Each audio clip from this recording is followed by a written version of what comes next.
It's okay. Is that enough? I wonder if that's enough. Like, Oh how my God. is it gonna be button mashy, Dude. or will it be like, hey, some of them combo with other things? I would love if this game was actually really good. Yeah, so you don't I think need it a would be ton of fucking stuff, hilarious. Even make a video on.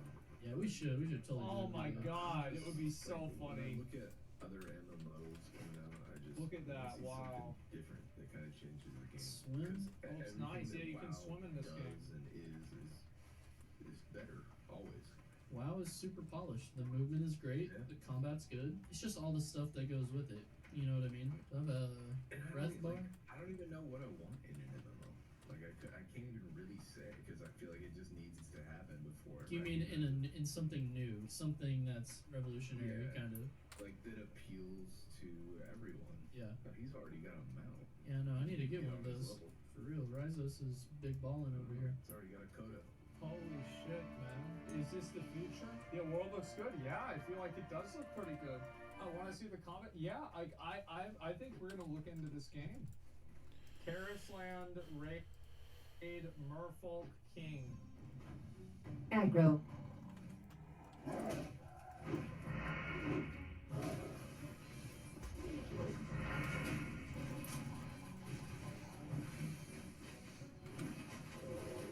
Yeah, this looks like shit.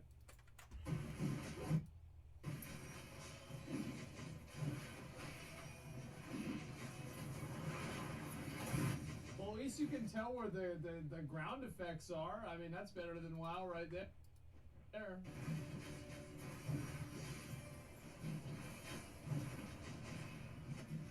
Yeah, I mean, yeah.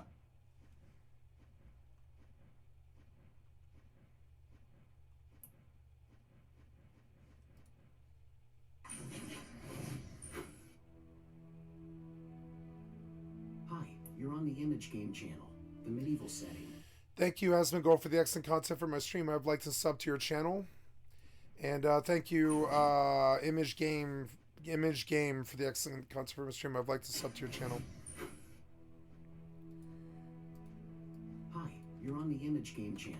The medieval setting is quite popular and enticing with its unique atmosphere. Developers are actively using this and have embodied in games not only historically reliable data, but also often add various fantasy elements. In this video, I will talk about 40 games with an open medieval world, and I will start with Gothic 3. Is a role-playing game developed by Piranha Bytes and released in 2006. It is set in a large open-world environment, with players taking on the role of a nameless hero as they explore the world and complete quests. Overall, opinions about Gothic 3 are somewhat mixed. Many players appreciate the game's expansive open world, engaging storyline, and complex character development system. However, others criticize the game's technical issues, lack of polish, and general bugginess. Despite these issues, many players still consider Gothic 3 to be a classic RPG. Its depth, complexity, and expansive game world make it a standout title in the genre, and its emphasis on player choice and consequence is still influential today.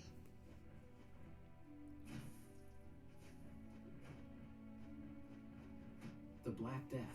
This is an 8-square-kilometer medieval world survival simulator based on 14th century Western Europe. The game is very atmospheric. Middle Ages, a deadly plague, burnt villages and forts captured by all sorts of bandits. There is character leveling, crafting, building your own house or castle. From the start, there are 10 classes to choose from. For example, you can become a warrior, a peasant, or a minstrel. There is multiplayer for up to 50 players, as well as a rating and punishment system that will not allow you to kill everyone you meet.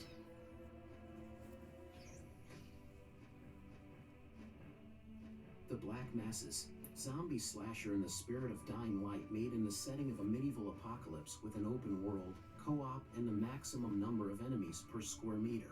Often the undead huddle into huge hordes, but there is nothing tricky in the technique of exterminating them. Each hit on the adversary adds us experience points, and with them, skill points. They are mostly passive, affect attack speed, regeneration, and stuff like that. The cherry on top is the ability to climb walls, just like Altair. Of course, there are no leaps of faith here, but climbing over a stone wall, climbing a high tower, or climbing into a closed mansion through the second floor is quite real. Life is Feudal, Forest Village. simulation of a medieval village that develops and inevitably dies out by the end of the game session. The game does not forgive mistakes and requires careful management.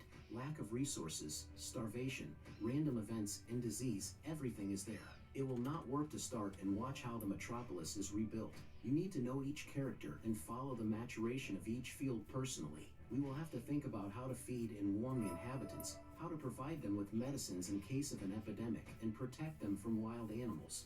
There is terramorphing, as well as the ability to move into any inhabitant and play for him. You can go cut down a tree or hunt, or you can work hard in the fields. Wow. Black Desert, MMORPG in a medieval fantasy setting. The game looks much more realistic than anime counterparts from the same Koreans, and the community here is extremely mature. The world is big and full of adventures. It can be explored both on a ship and on various vehicles. In addition, there is an exciting combat system with a lot of skills, combos, and off-scale dynamics. Gloria Victis, MMORPG with a huge open medieval world and a small pinch of fantasy that does not spoil the overall impression of the game. All the characteristic features of a massive multiplayer game are present here. A large world, several warring factions, various NPCs, PvP and PvE battles, and the possibility of cooperation with other users. It should also be noted realistic non-target combat, a large number of medieval crafts, an impressive number of authentic weapons and armor, as well as climate and terrain that recreate the territory of Western, Central, and Eastern Europe. Albion Online, another sandbox MMORPG set in an open medieval fantasy world. It differs from many other online role-playing games by high stakes. The more treasure-rich locations you wander into, the more the jackpot, but the higher the chance of dying and losing all your equipment. In addition to raiding monsters, there are plenty of other activities in the local open world. You can do farming or crafting, buy an island, breed animals there, or rent it out. Try yourself as a miner, and so on. Nobody bothers to put together a guild, rebuild your base, and attack other clans.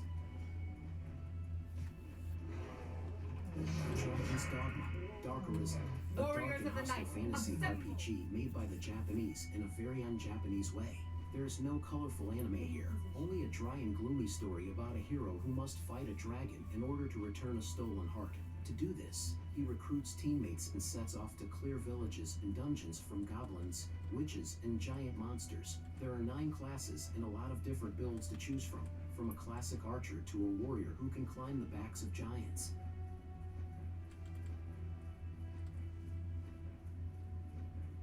Conqueror's Blade, a multiplayer game where you can create a character, customize, choose a class, and rush into an open world journey. The graphics are not at the highest level, but it does not hurt the eyes either.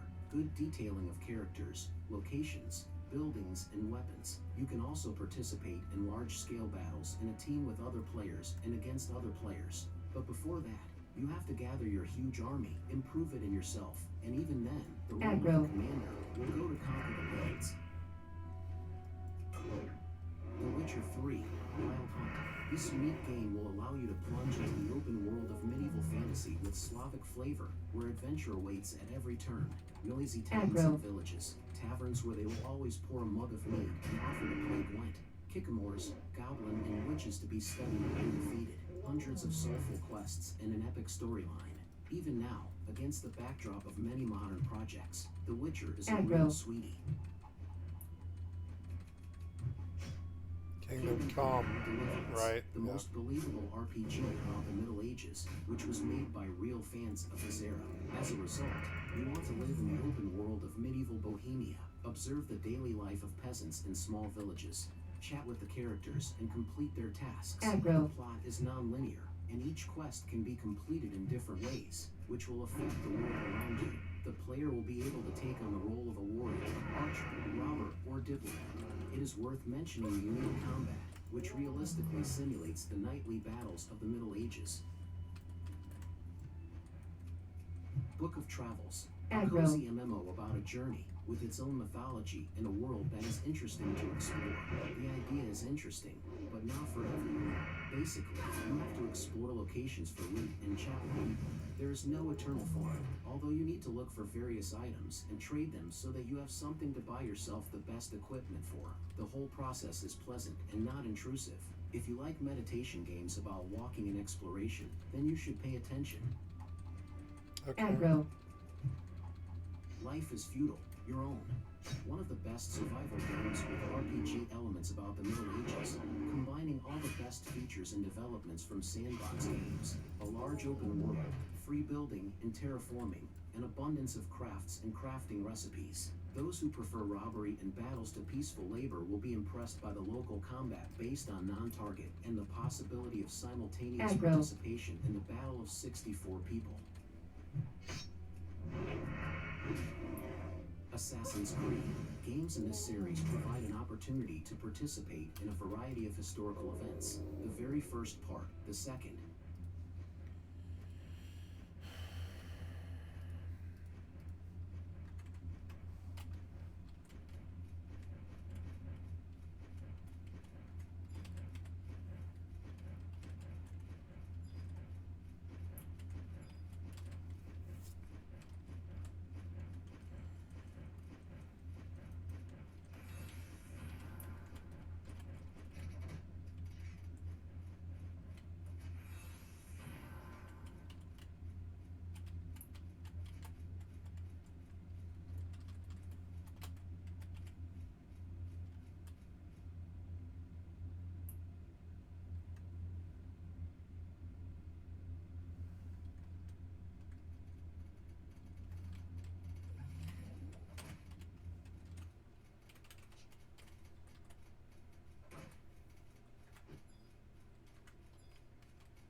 Aggro.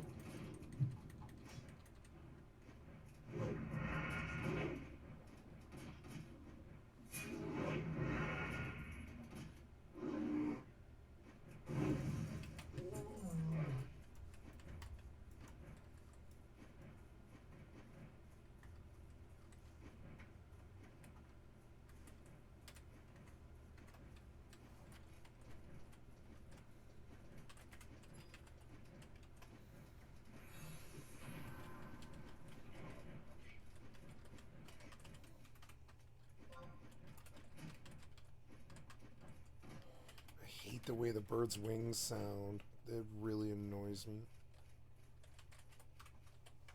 Get far enough away from it. I hate the birds.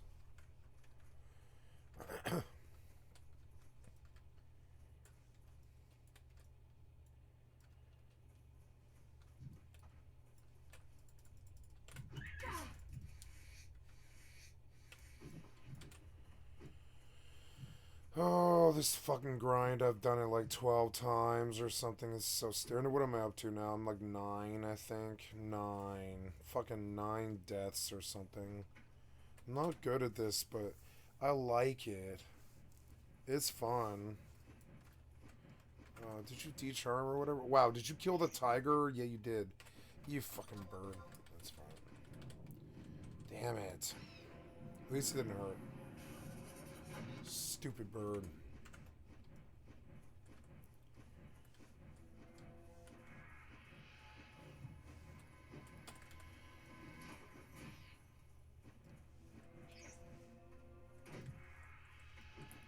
Kind of want to go buy daggers, but I don't think I really need to until I reach Stormwind, I guess.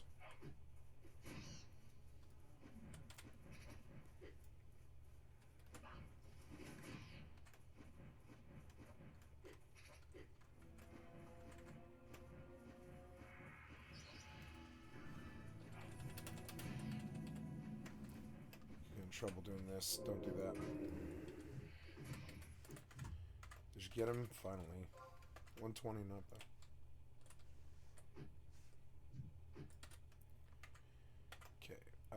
Life is Feudal, your own review. 8 years ago. Filter by view count. I thought this game died or something, though.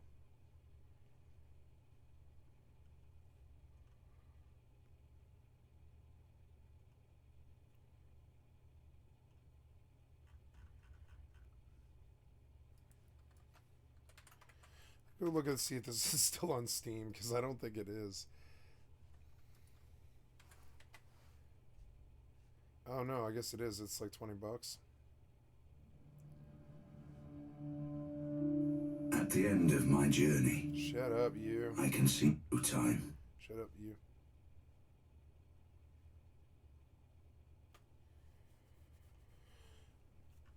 What is the... yeah, it's recent reviews have been positive. Mixed, 65 of the game are positive. Yeah, it's like mixed, kind of. This game used to be the pinnacle of medieval sandbox PvP and PvE experience. I'm a stark believer that the MMO's implementation killed this game outright. It caused what could have been something really special that slipped through the cracks. Here's not hoping another screen dude brother student general vibe player base. This game is different, not even close. If I played over for hours, it's comfortable giving initially. It's a little slow and grindy with an exceptionally complex crafting system. It requires a relatively beefy computer to run it with a playable frame rate.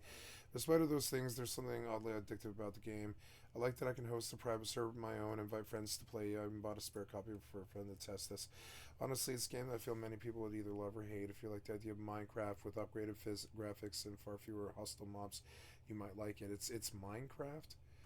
What was what WoW wasn't. PvP galore of servers set for it. You build the villages, you build the forts and castles, be the lord of the claimers, so they learn the skills either way. Great building, crafting, and survival game. Just know it has good features, but solo it's awful. I haven't seen any animals at all, and NPCs don't exist. Everything is slow.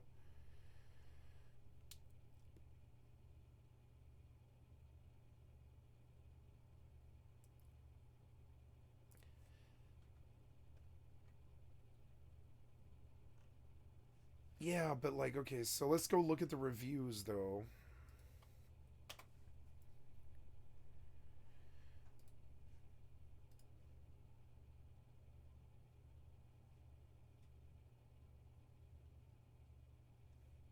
The asteroid is depleted. I watched this one, I think.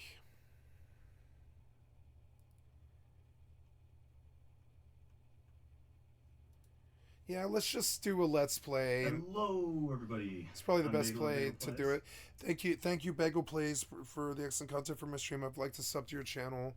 Let's go take a look and see how it looks. And today, I'm taking a look at a game called Life is Feudal, Your Own.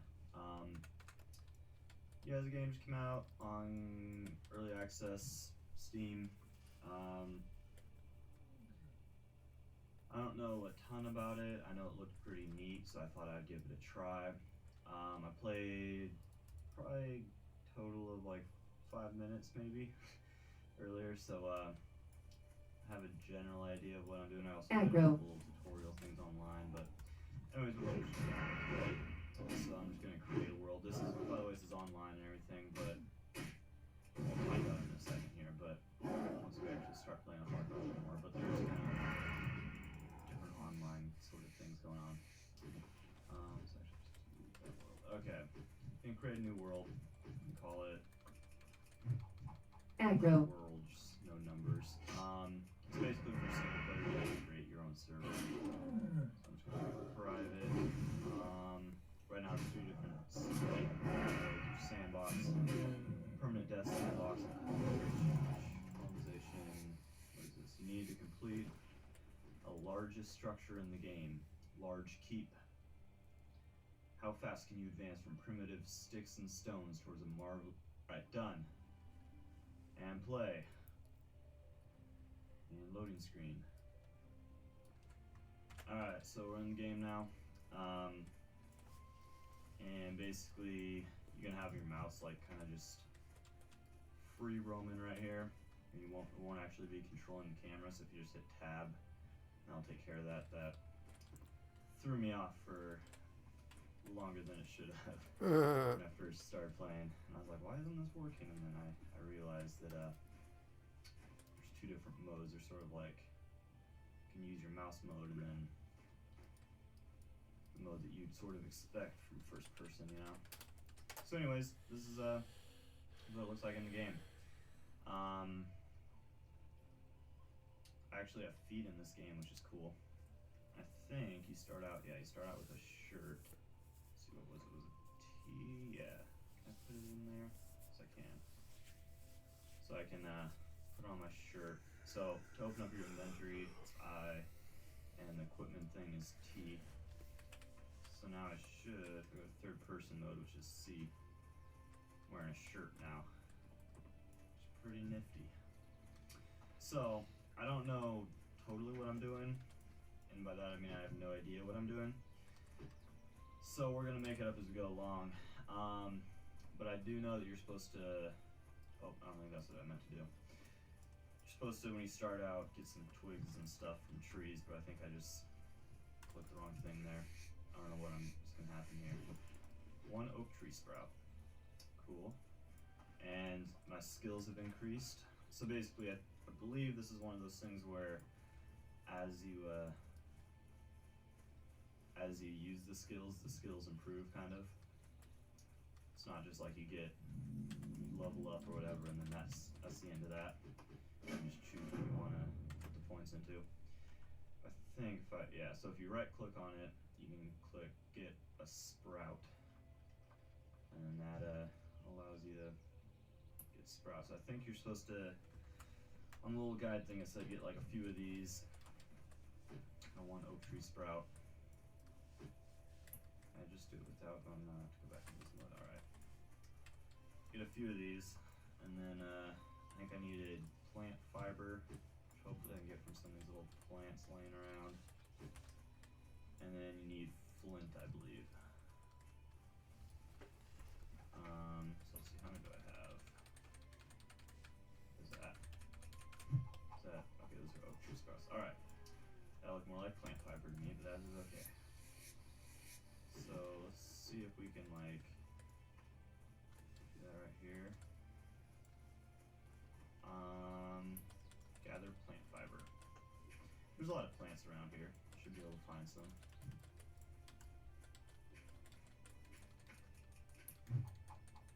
Aggro. One. Yeah, I got one. I guess I should explain the sort of UI a little bit here. Basically, you right click, it'll bring up this little menu here, and then you can kind of choose Aggro. what you want to do. Like, you later on, like, this whole, actually be able to use more of that stuff instead of just playing numbers up off the ground, but eventually I think you'll be able to actually do stuff. Like, what was it? Forestry? No, it was, I just missed it. So, anyways, I think we need to find a rocky patch for the flint, though. I don't think we can do it here. Aggro. Oh, I didn't find anything. Dang it. Here's a good little patch for this guy have some plant fiber over here. I don't know if having plants show up there actually makes a difference as far as getting plant fiber, but it seems like it should. But anyways, one thing I was gonna say is there's actually like, yeah, I got one. Aggro. Like two versions of the game, kind of. There's this one, which is sort of single player / play with your friends on small servers and stuff. But then they're also working on an MMO version, which I think it's gonna be like one server for everybody, kind of. There's gonna be like thousands of people on there. It should be pretty cool. You can build all sorts of like houses and stuff in this game. You can build cities and like actually build them, not just have them pre-built and then go live in them.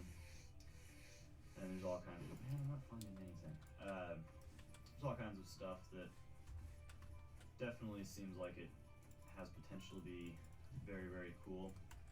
I think the general idea behind this. Oh, by the way, I forgot to say this is $40 right now on early access. I kind of hope they drop the price just because it's kind of expensive for an early access game. But I mean, it seems so far seems fairly polished in terms of like usually you get into these early access games right when they release and it's like just a buggy mess of bugs and messes and stuff. So alright, ooh, Master Naturalist. Oh yeah. So anyways, this is looking somewhat better in terms of that, but Aggro. it's pretty expensive though for the early access game. But I think that you said you'll get a one new character or something on when the MMO comes out, the MMO version of the game. So you're not real. I mean, you're kind of paying for the MMO version as well when you get this. So I don't know. I mean, I guess we can see, but let's see. So, oh, there it was. Search for a useful Flintstone. So anyways, I think it's a little expensive, but you know, I haven't really gone too into it yet. So I've seen some people on like the forums and stuff say that it's worth the money. So anyways, we'll see. It's gotten a lot of good reviews on Steam so far. So I think it could turn out pretty good. Got another flint. Do I even have to like try and move around to different places, or can I just stay in the same area? I don't know. Kind of test it out. So after this, I should be able to make like an axe and stuff, and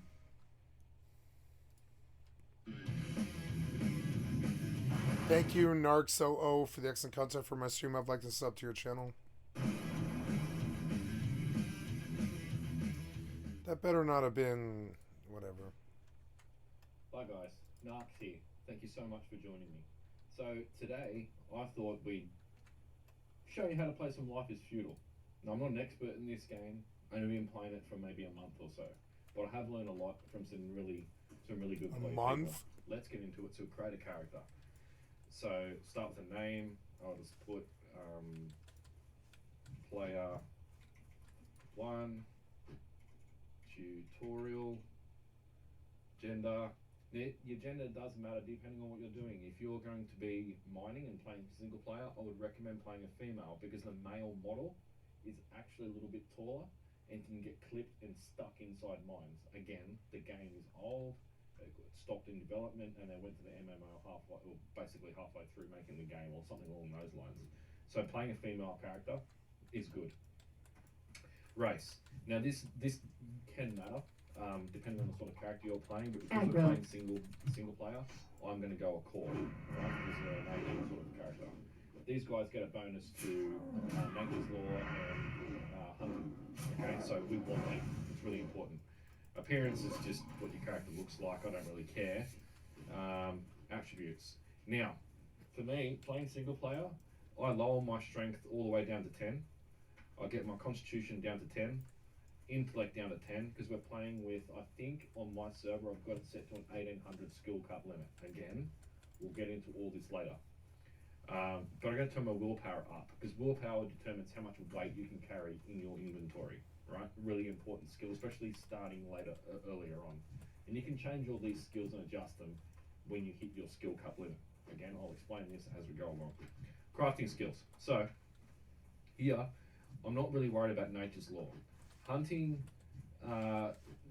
it does help to have it high, but I'm going to lower all of these down to as low as I can get them, and put my construction up.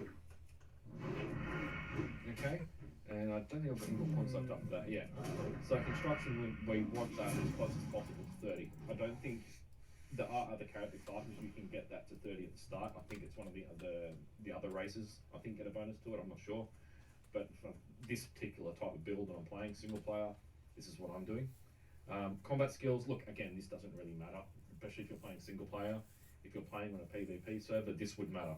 But I'm going to turn my Slinger is already at maximum. Core actually get a bonus to Slinger. So that helps because we'll need 60 in Slinger, right? 5 more points in Slinger to unlock and use the ability to use the starting of the bow, the simple bow. So that's kind of important. That's all we really need to worry about. So again, quickly going over this.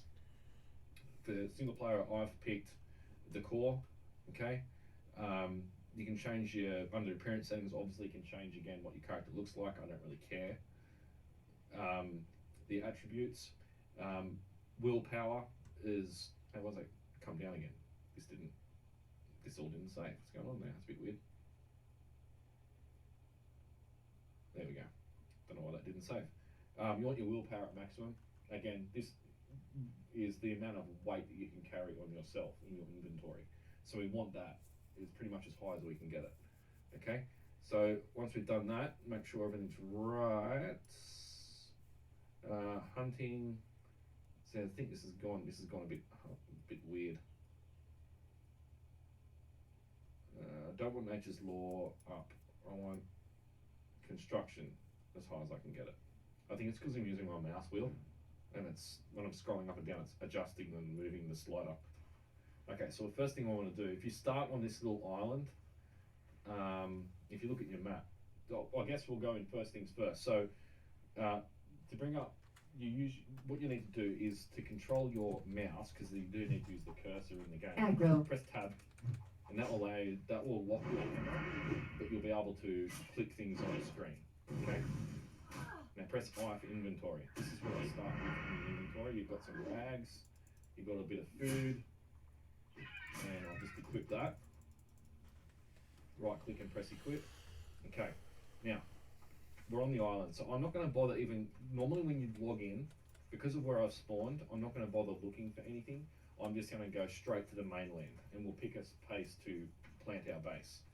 So I think we're going to go here. I'll start the travel to get there, and I'll see you guys. And once we get to that area, I'll show you how you first start your resources. Okay. Now, of course, again, you don't have to start. You can start anywhere you like in the map, and you'll see why when we get to the point why it's important that you pick an area, not that's so close, but an area that's quite flat. Okay. That will become quite obvious. And this is something that I learned the hard way. Okay. So I'm going to make that trip now, and I'll see you guys quite shortly Aggro. when I get there. Thank you for watching. I'll see you very soon.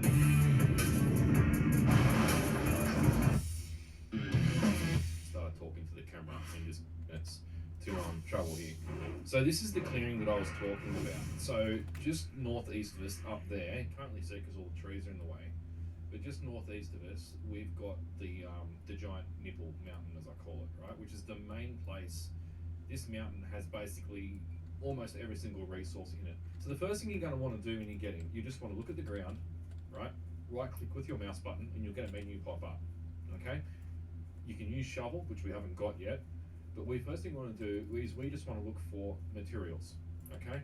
So left click on materials. The timing bar will go across, and when it gets to the end, you'll see all these plants and materials, rocks and sticks and stuff will spawn.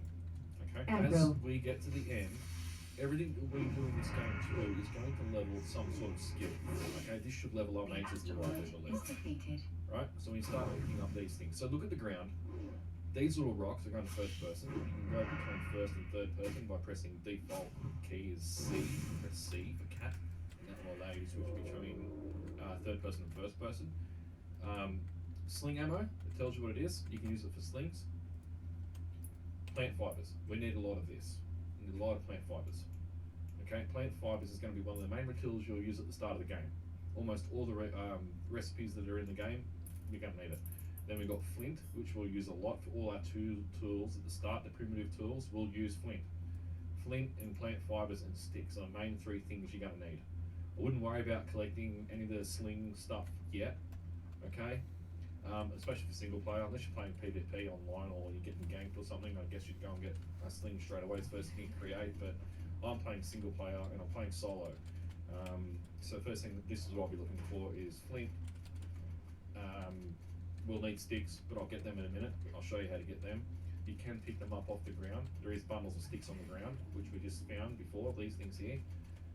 It's kind of pointless because it takes too long to pick them up and you only get one stick out of it anyway.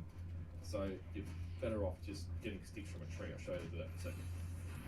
Get some more plant fiber. Now again, all the skills basically everything that you do, even running and riding, carrying things will level a base stat, strength, strength, agility, constitution, that sort of thing. We'll just right click on the ground again, look for materials, get some more. Now you might notice in your inventory, things get higgledy-piggledy thrown in there, okay? You will often get this happen.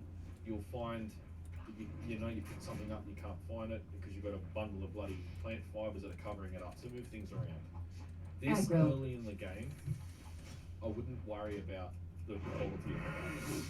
I'm going to explain what that is while I'm here. So early on, you create, pick up, mine, whatever, will have a quality. Okay, so when you look at this flint here, for example, the first thing we got, that 1.4, that's 1.4 kilos. That's your weight, or pounds. I think it's in pounds. Aggro. The little star is the quality of the item. Okay, the quality is a scale of 1 to 100. The higher the quality, the better the end product. Okay, and then the one next to it, the amount of individual items that are in that stack. Or there's 7 flint in this stack. Okay, this one here, 12 quality, 15 quality, and 20 quality. Okay. The game, when you pick something up that's a different quality to what's already in inventory, it'll just create a new stack of that particular quality.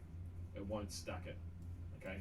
Because quality can become very, very important for certain materials. I'm not using tools, weapons, armor, buildings, not such a big deal. I've got decay turned off on my server at the moment because it's just a tutorial. If I'm playing online with other people, there would be decay timer, like 10 days, things will start to get damaged and they'll come on fire. Again, I'm going too fast. Sorry about that. I'll get into all this stuff as we go on. But if we just go to here and look for some more materials again.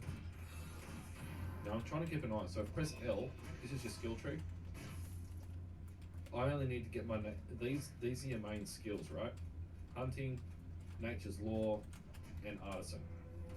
Okay, because we're playing single player, we're going to be using all 3 of these trees.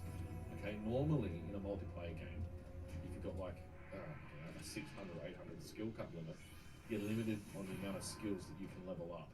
Okay, that forces everyone to work together basically for the means of the group. Okay, you only need to get these skills to 60. Okay, these skill points here to 60. Right, you don't need to go any higher than 60. You can if you want to, but you don't really need to. Okay, so I want to get my nature's law to 60, my artisan to 60, my hunting to 60. There's plenty of ways to do that. But at the moment, I'm just going to keep collecting plant fiber, flint, and sticks. Aggro. Alright, so this should be enough. Now, again, at the start of the game, you don't need to worry about quality for these items. So we're going to go through loads of swords, and loads of picks, and all sorts of stuff. Especially the primitive ones, until we start to be able to mine iron and find iron and build a furnace and build a kiln and all that sort of stuff. So I'm just going to go ahead and combine all of these materials into one stack. Again, I don't care about the quality of them.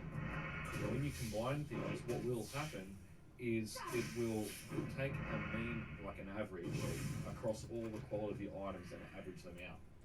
Okay, so you get a majority of stuff that's say quality 40, and say you got 10 of them, 10 logs that are quality 40 or something, and you mix them with a quality 25, it'll be, the quality 40 will brought down halfway between the two, so like around 28 or 27 or something like that.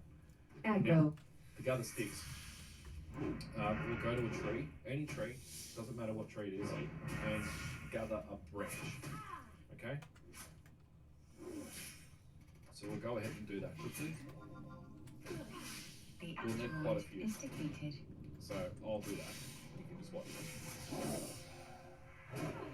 Then if you notice too, my camera is in the way, but down the bottom right, under the system tab, I'll just move my camera a little bit so you guys can see. Alright, where's my camera? I don't know.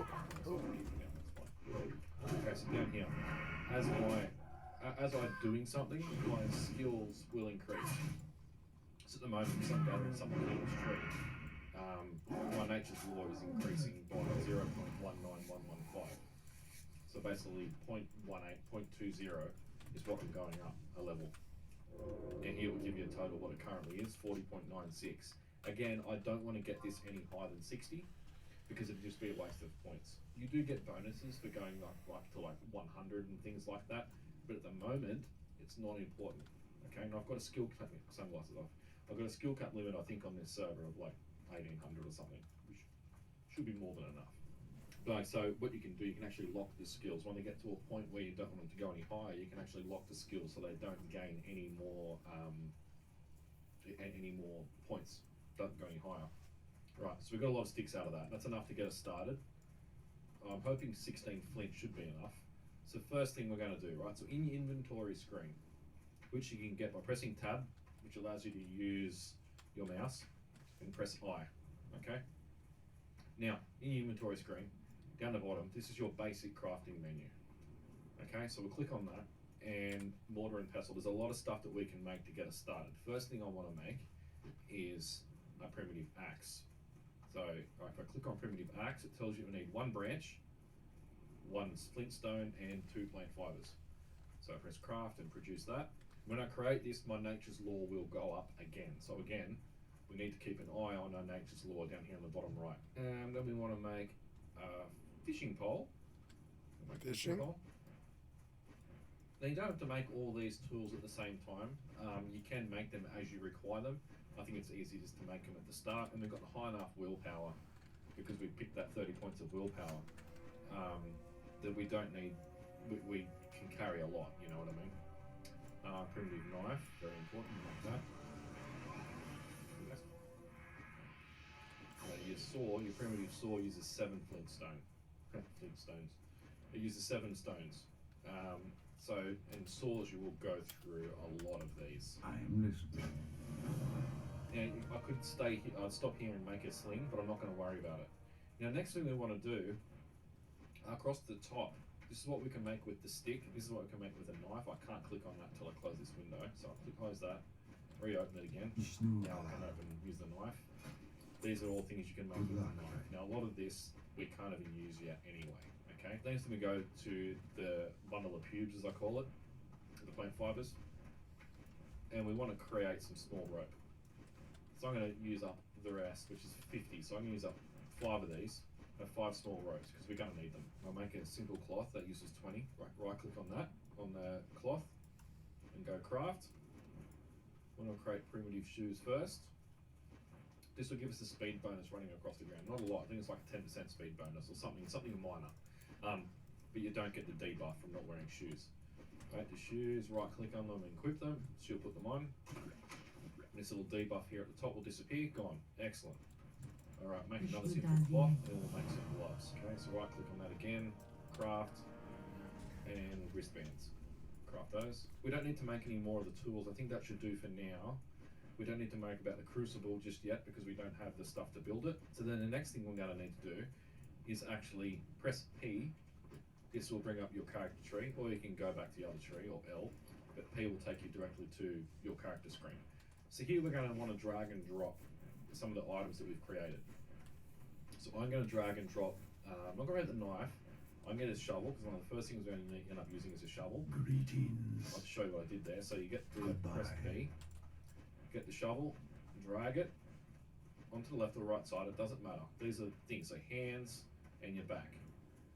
We'll take the axe, put that on our back, so we're going to need some wood shortly. Okay, we need a hammer to build stuff on the ground, and we'll need a saw. Now the saw I can only put on my back, I think, yeah, that's right. And I can't put the pickaxe down here. So the knife can actually go down there.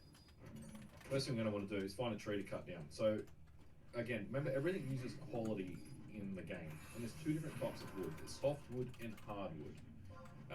This does matter. Softwood and hardwood do matter. you'll need softwood to make iron tools, to make good, decent handles, and hardwood basically is buildings, really. Buildings and other materials. So if you right click on the tree and left click on inspect, it'll take a timer and give you some statistics on this tree. You see it's a mature oak tree, quality is 52, so it's about average. It contains the following resources: 15 bark and 4 oak sprouts. Now, I'm not going to worry about the oak sprouts yet, that's a later on thing. Now, the hardwood trees, oak will give you the most wood out of any single log that you cut down. So let's cut down this tree. So we right click on it and we left click on cut down. She'll sit there and smack at it. And because it's an oak tree, it might take about 3 or 4 of these timing bars, ticks, for it to actually fall down and collapse, because, you know, it's a big tree.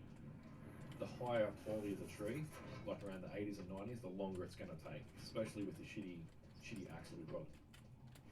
Now again, also my artisan is actually increasing every time I complete this timer action.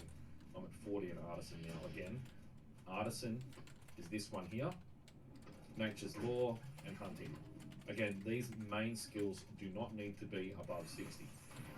Keeping an eye on our skills. We don't want to go any higher than 60 because it's just a waste of points at this stage. Right, okay, the tree falls down. Now, if you're playing on a multiplayer server with other people, you want to right click on this stump and then click on uproot, but you need to have a shovel equipped, because apparently these stumps can actually slow the server down and just cause, because these are entities within a database, and if they're not removed, they can lag out the system. So you can uproot that, but I'm not going to worry about that because my server will do it automatically when I want it to. So we go to what they call the log, this log. We can lift it and move it. We can saw out boards, billets, and building logs. At the moment, we just want to lift it up. She'll put it on her back. We walk extremely slowly, and we'll go place this somewhere near where we want to start our base. So I think right here is probably a good spot, okay? I can look at the ground and right-click and drop object. This little window will pop up. Or close my inventory, don't need that open. You can walk around. You can even turn your camera by pressing tab so you can see where you are. If you walk too far, this screen will disappear and you'll still have the log on your back. But we can manipulate the log. We can turn it left and right. So we just click on here and just move our mouse left and right. We can rotate it. It doesn't really matter in this case. Your Z-axis is your up-down axis, as you can see. Aggro. Like that. There's your Y-axis, which is depending on the direction that you're facing, and the X-axis, right? Down a bit lower, I'll just dump it there and left click on place. Bam. Okay. Alright, so first thing I want to do is level an area big enough to put our building on. So we look at the ground and we go to create, we'll go build, simple construction, residential, tiny shack. Okay. Now you can see that we need to actually level quite a few tiles. I'll explain what that is in a second. So we need to level 4 by 4 tiles. So at least we need to know. I'll stand here so I know where I can start from. Cancel. When you press F3, this brings up the grid. Now, when you look at the ground area that you're on, you see all these numbers. These are the height above sea level. The numbers that are all the same number are at the same sea level height, the height above sea level. Okay?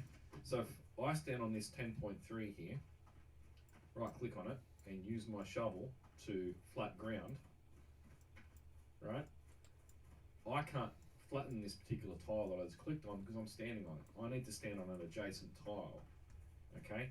So if I want my ground, my 4 by 4 to be on, say, a 10.5, like this one here, I need to stand on a tile that's 10.5. So what you do is you look at the tile, stand on this 10.5, okay, this 10.5, right click on it, use shovel to flatten ground. Aggro. Because of the same level, this one I'm flattening now, the one in front of me, that will turn dark green, which indicates this tile is now flat. Okay, I step on this, look back at this 10.5, use shovel, flat ground. You might be thinking to yourself, but Nazi, what about those 10.6s just there? If I flatten that, I'm going to have to remove dirt, and that will go in my inventory. Okay, now I'll bring it down to 10.5, and then she will flatten. So watch this. If I right click on the 10.6, use shovel, flat ground, see, you will always, if you flatten ground, it will flatten the tile that you're looking at, not the one you're standing on, but the one you're looking at, to the same height of the tile that you're standing on. So I'm standing on a 10.5. I want this tile to be a 10.5, and I want it to be flat. Aggro. I right click on the 10.6, use shovel, right, flat ground. She will take 30 dirt, right, 10.5, right click on it, flat ground. Now it will go green. Easy peasy. And this one again, we do the same thing. Use shovel, flat ground. Now what you can actually do though, to make things faster, because we know obviously we need to flatten quite a lot of tiles, we can right click on this tile here, go to use shovel and right click on flat ground. It will replace the default used when I press E on that tile next time. It'll replace this here with, from looking for materials to flat ground. So we go use shovel, right click on flat ground, and it says use shovel to flat ground default, right? So now I just got to look at that tile and press E and she'll do it. Makes it faster, so I have to right click on the tile every time and do it manually. Go back to here, same thing. She'll flatten down to 10.5 and then flatten it again.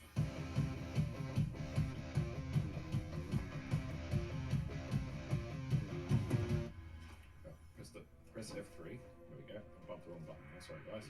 Right click, build, simple construction, residential, tiny shack, because this is basically our respawn point.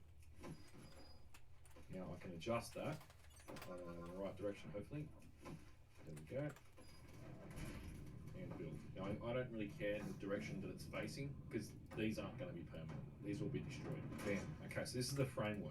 Now we right click on the framework. We've got our head equip on us, remember we did it earlier. Let's Disconnected. Construction. This tells us what we need. So we need 20 plant fiber. What do you mean disconnected? OBS Studio disconnected. Disconnected? Uh-oh. Am I R0? No, I'm not R0.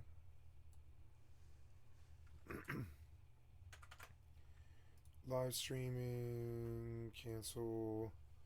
Looks okay to me. I don't know. Let's see. Oops.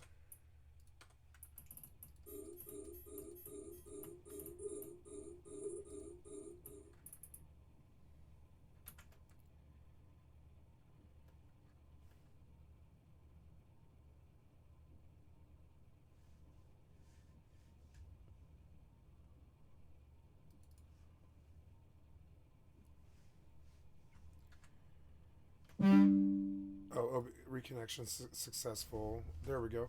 So sorry guys, had some kind of disconnect there. It's kind of odd. 15 billets of wood and 5 boards of wood. So we're going to equip our saw. So we can remove the shovel. We no longer need that on us. So we just press P and drag our shovel, drag our saw over where our shovel is, and she'll swap them out. Okay. Now our log, we've got it over here. Walk over to our log with our saw equipped. Right click on it, and we want to saw out. What did it say? 15 billets of wood. Each billet of wood takes 15 billets of wood. That's 150 wood we're going to need, and 20 of these. So let's just saw these out. Saw out. We'll start the billets. So this will level our carpentry skill, which I do believe is at 0. It is, it's at 0. Which is just here, carpentry. That's a wood billet there, she's just sawed out. Now remember the tree that we cut down had a quality of 52. The wood that we're also getting is quality 52. Okay, so that makes a big difference. Now what it means for buildings, it changes the durability of the buildings. Now of course I'm playing on my server locally and I've got scripts that run. I don't really need to worry about decay, because the more durability something has, the longer it will last out in the wilderness and that sort of stuff. Now you will eventually want to get your carpentry and your construction and things to like 90, because that will unlock more recipes that you can use. 60 in construction is enough for most of the start of the game. You don't really need to go above that unless there's really specific buildings that you want to make. Because once you get to 30 points in construction, you will unlock masonry. which allows you to do more complicated buildings. Now there is a the other thing too, of course, trees. When it comes to trees, the quality just doesn't determine the quality of the wood. It also determines the amount of wood that will be contained within a log.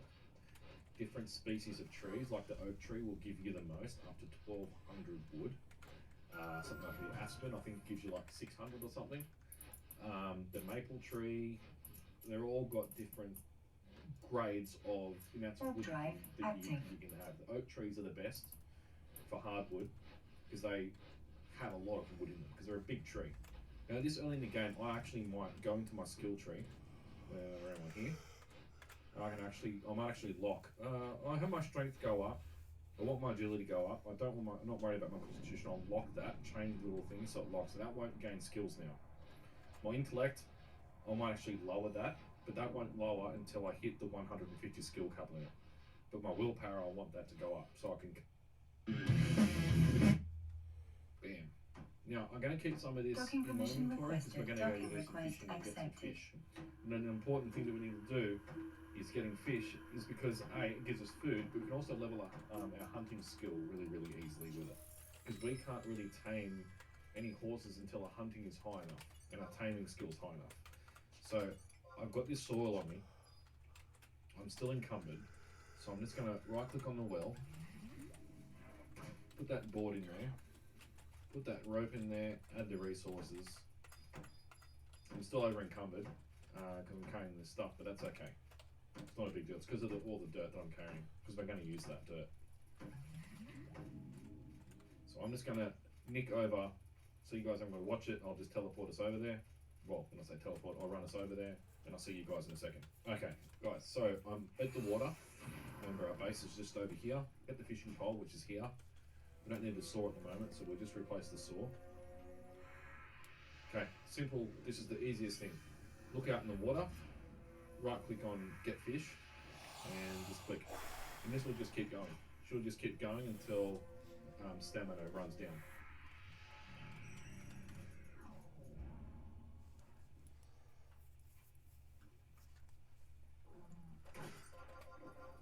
Got some cod. Your skill has increased.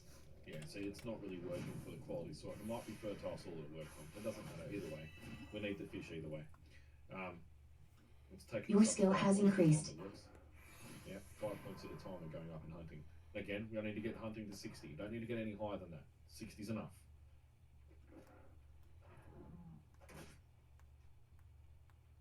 Your skill has increased. So I'll just let it go ahead and fish away until we get to 60 and hunting. We have a lot of fish left over too from doing this as well. Your skill has increased. Okay guys, so I've just got to 60 and hunting. As you can see just here, didn't take long, maybe 5 minutes. And I'm just going to lock my hunting skill down, so now the value won't change, okay? This allows us to attract aggressive animals, okay? So now we can actually tame animals. We get 60 in animal law, and like by trying to tame animals, we can then tame a horse, and that will get us around a lot faster. There we go, back at home, awesome. So now that we're here, we can build a little campfire. So I might do that over the other side of the house. It doesn't have to be on flat ground. We're going to create camp. You go to campfire. All it needs is 5 branches, which we've got. We've got 11. We do need some more billets. I think we can put 5 inside the campfire to start us off with. Add some fuel. Drop that in there. Light it. That'll get it going. Go over here and saw out some more billets. So I'll saw these out, and then I'll put these in the fire, and we'll start cooking up some of these. So it's like the basic preparing food. Not cooking, we're preparing food. It's different. Cooking is a skill that you will get in the farming tree. It's right at the very end of the tree. I don't know why, but it is. Should be enough. So it's 5 billets. We go add these to the fireplace. Add some fuel. We can fit 5 in it at a time. There we go. So it's maxed 50. These are worth 10.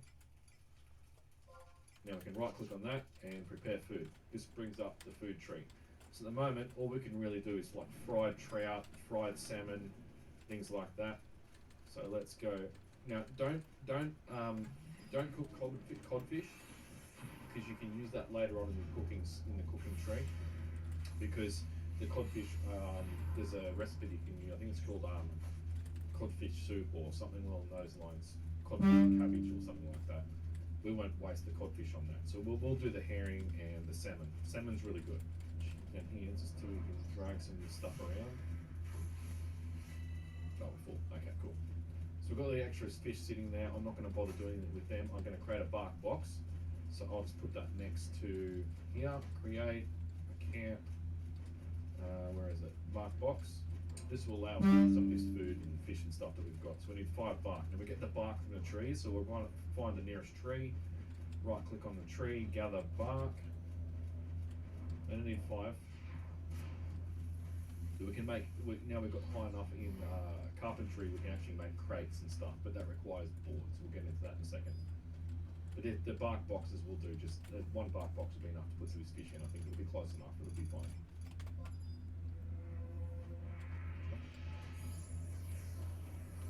How many 20 bark? Oh my god, the poison would have helped. Grab 15 more. Just kill him. Yeah, just kill him. Oh no, he killed him. Well, moment of truth. Nope. Died. Great.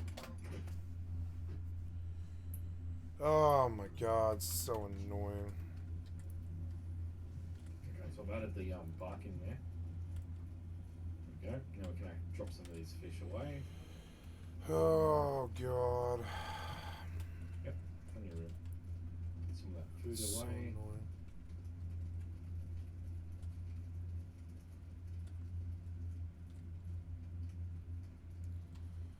I don't know, I'm not disconnected. I don't know what's going on. So we put the fire out. We don't need to extinguish the fire, otherwise we're just wasting it all. Don't need that at the moment. Now we need a kiln, so we're back over here to the kiln that we started to build. So we needed that water, didn't we? Alright, we were building the well. So the well's over here. What do we need for that well? 10 boards and 2 more rope and 4 building logs. Okay, so I'll just go ahead and saw these out. And I'll see you in a second, guys. Okay guys, so I've just gathered the resources that we need, because we need to make rope, the crappy plant fiber rope. So I've just gathered those resources. I haven't made them yet. So just get over here next to the well. Alright, click on that, simple rope. We needed 3 more because we put 1 in there already. We needed 4, so mass produced. That will make more than 1 at a time. Well, we'll make 1 at a time, but we'll make one after the other. One after the other. 1, 2, awesome. Okay. And go over to the well. Left click. There we have a well, guys. Excellent. Freaking awesome. Alright, so click on that. Get water.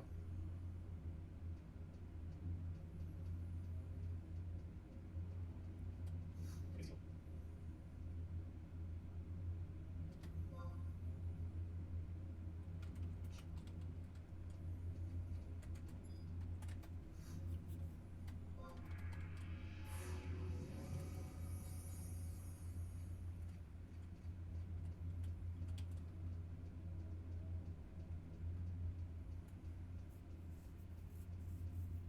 And 250 clay. So let's get some clay.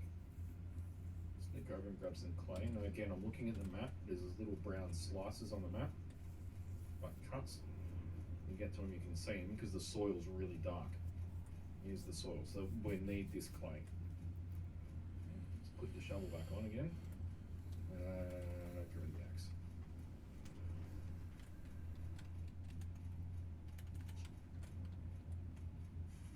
Only need 250 clay.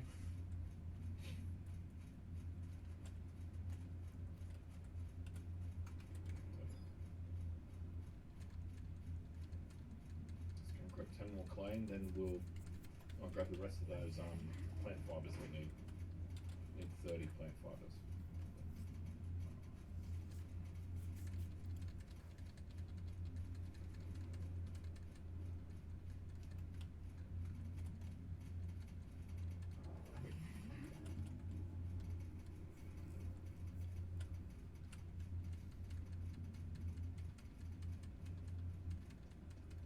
Okay, so I've got the plant fibers that we need, and we got the clay and we've got the water. There we go. Got an error saying I cannot place it. I need a different item. Don't know. Alright, so she's out of the resources. Now I need to go it again. It's too slow, maybe.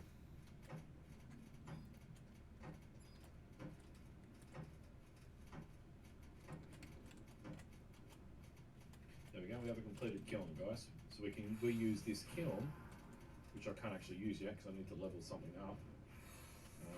Was materials preparation. That's right. Use kiln, use bellows. We need to get materials prep to 30. Now the easiest way to get your materials preparation to 30 is make clay tiles. You can just do that at the clay mine. So we nick over to the clay mine quickly, and which is just near our base, which is just over here. Just nick over here. Start up high over here. Not got the shovel on again. No, the shovel.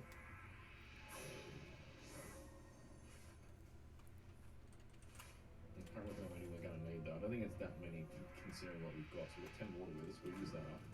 Make sure our food's at maximum. Because again, we're doing this just to get the 30 in the materials preparation. So we can use the kiln, which we can then use to start smelting with the furnace. Alright, so let's mold.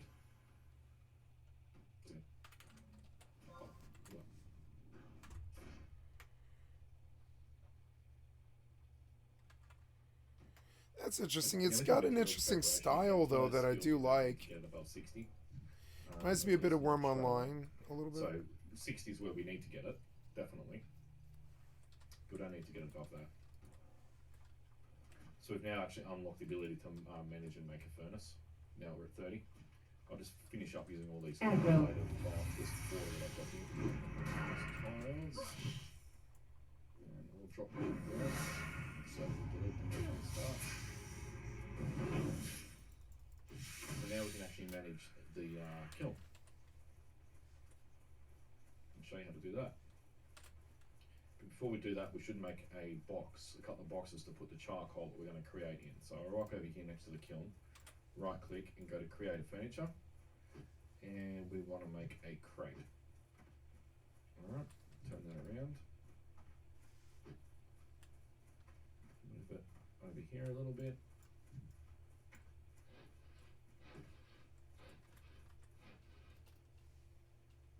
Because inside this crate we can actually put the charcoal that we're going to make out of the billets, out of wood. So we're going to basically burn them and cook them.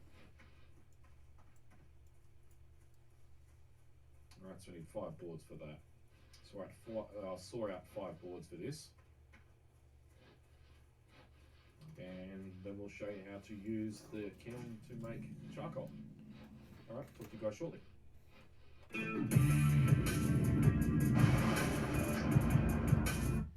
Oh my god. Oh my god. Clay tiles. You and your loud music. I don't think I've uncovered what they are just yet. So we're going to hop in and I'll show you exactly how we do this.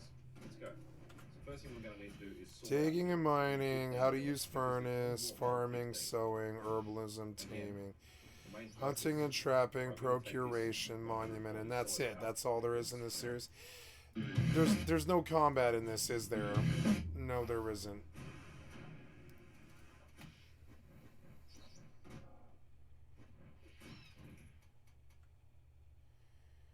Uh-oh.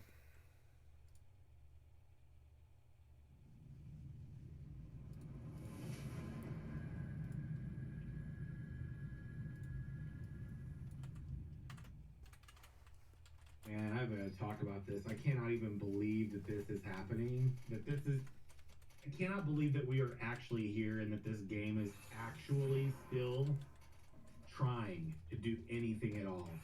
There are games that I have bashed on before. Get ready. I've got a backstory for you all who may not have seen me talk about this on my live stream.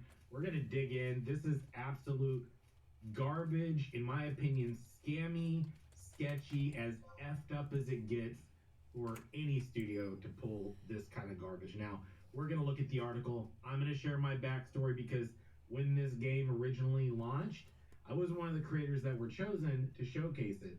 So I've got a little bit of a historical perspective here for you. Before we talk about these clowns, whether you're new or returning, I hope today will be the day I'll earn your subscription. It's the #1 free way to support me is just to follow here on the channel. And if you do, hit the bell notification so you don't miss when future videos are posted. That'll help me to defeat the YouTube algorithm. More videos like this, more people like you and I, and our community to grow around the things we enjoy. Thank you, Samurgut, for the excellent concept for my stream. I'd like to sub to your channel. Sharing here. Now, the relaunch of this defunct medieval survival MMO is met with 95 cry laugh emojis, 74 poops, 62 clowns, 42 letters spelling SCAM, that's right, what does that spell? Scam, and 35 optimistic thumbs ups. The 35, I feel bad for because, you know, they're the ones with the blinders on. The $20 per month subscription for a playtest is really just the start of the skepticism for fans of Life is Feudal MMO. Which, sidebar, you've heard of this joke of a game, Embers Adrift. It's another MMORPG by some indie devs, whatever. Yeah. They basically charge a subscription that's kind of ridiculous. They just made some stupid changes to it. Just Yep. the biggest joke of all Embers time Adrift, for I basically returned. having people Yep. test the game and paying because they had to hit their launch window, I guess. But anyway, that's my opinion. Let's get into this, okay? Now, Life is Feudal was meant to, the MMO. There was a Life is Feudal game, then there was Life is Feudal MMO. It was meant to be a survival sandbox medieval game, okay? Now, it's always a bummer when an MMO or any multiplayer game gets shut down and goes forever dark, which is what happened because the launch was fucking awful. I was there before we get into this, all right? I was there at the launch, and I'm telling you, man, there was no optimization that I could tell for those servers. It was a laggy, rubber bandy, hot mess of a launch, and you're going, did you guys like do any QA testing on this? And the worst part is, even as one of their creators that they chose, Yeah, to the answer is showcase no. game, they didn't even. The answer is always respond no. to the things that we were asking questions about for like a week later. I was like, what can we do about this? People are having these problems. I'm having these problems. What's the response here? What's the fix on this? Fucking nothing, dude, for like a week. And then they come out with like a comment, and by that time you're going, bro, this game is such a shit show. You couldn't pay me to play it, right? You couldn't pay me to play it. It was the worst MMO launch I've ever experienced, right? Or seen. Now, I've seen another one that's a joke, but that's Dreamworld, the best MMO you ever play for the devs. Check that one out if you want a good time. But the long and short of it is, it didn't go well. It got just bombarded with negativity because it was, in my opinion, horribly disrespectful to a player's time and energy and money, right? Now, Yeah. fast forward, that was like 2018 that it went into like early access. This is a great horror story for early access and why it can be very, very bad for a game.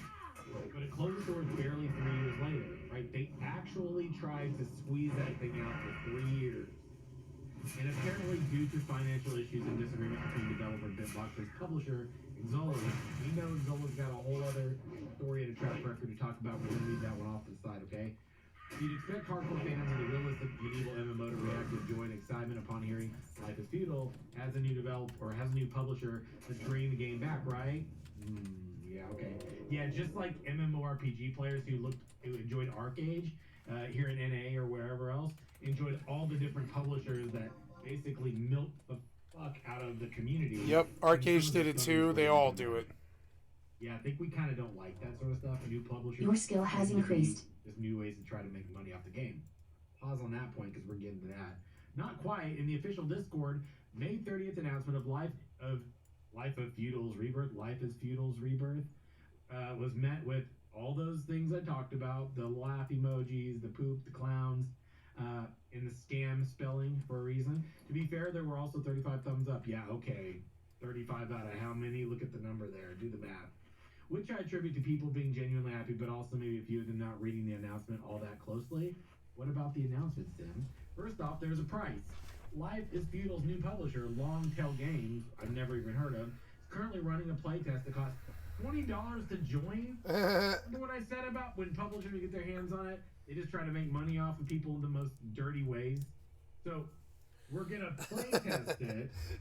Because they know the Okay. the FOMO is so strong that they know the FOMO is so strong that they're like really genuinely worried.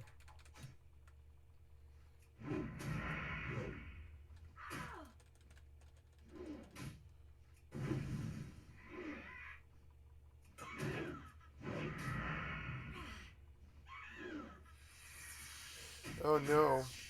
Oh no.